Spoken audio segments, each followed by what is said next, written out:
Okay, in this video, we're going to introduce our section on sampling distribution. So, as we gather samples and look at the measurements within those samples, we can see how the distributions happen to be.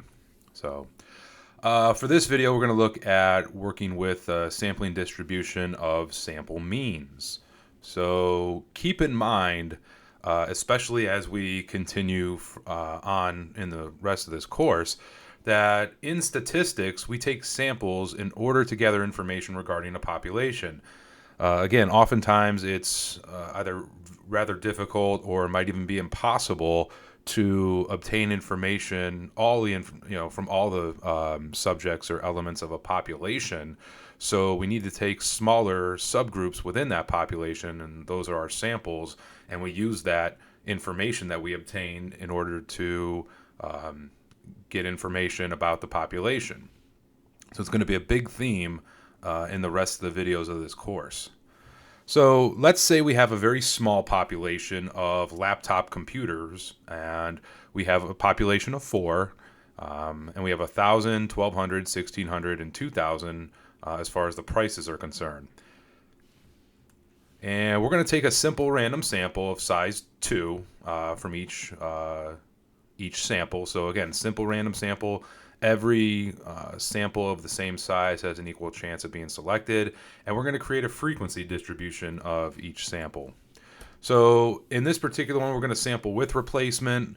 Now, as far as sampling with replacement versus without replacement, as we increase our sample sizes, and again, this is only a sample size of 2, but as we increase it, especially beyond like 30 or so in each sample, then the differences of sampling with and without replacement become not negligible. Sorry, it's not negligent.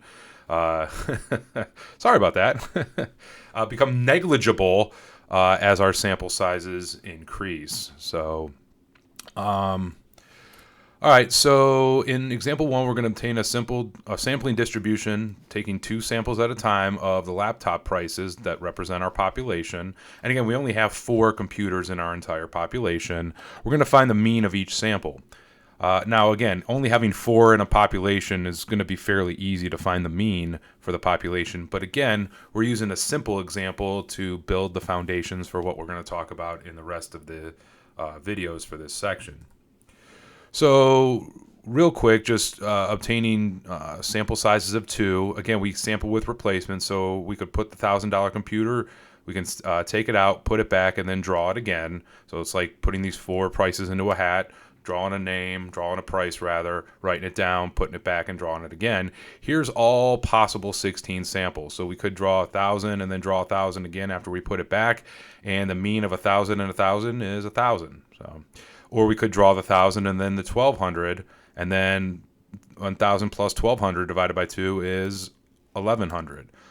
So we can take the mean of each one of these samples, and here's our list of sample means. So notice again we have 16. I just had to break it up into 2 separate tables because otherwise it would have gone down by the past the slide.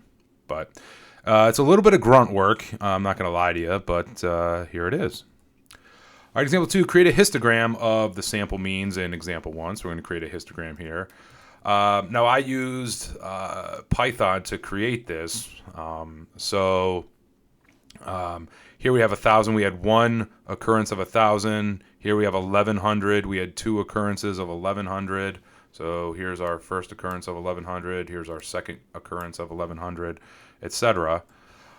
This one here actually was our only occurrence of 2,000. So the way this one is done is it can equal this one, but I guess for 2,000 it just put it to the left of it. So it's not a 1,900. It's actually the 2,000 has an occurrence of 1. So just the way it drew the histogram here. So, but again, we've looked at how to create histograms already in our previous video of histograms.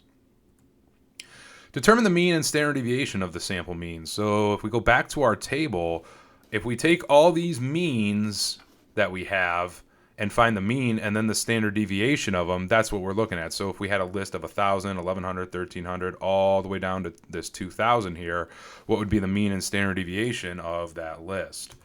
So our mean is $1,450 if we took all of our sample means and or our sample means and found the mean of that.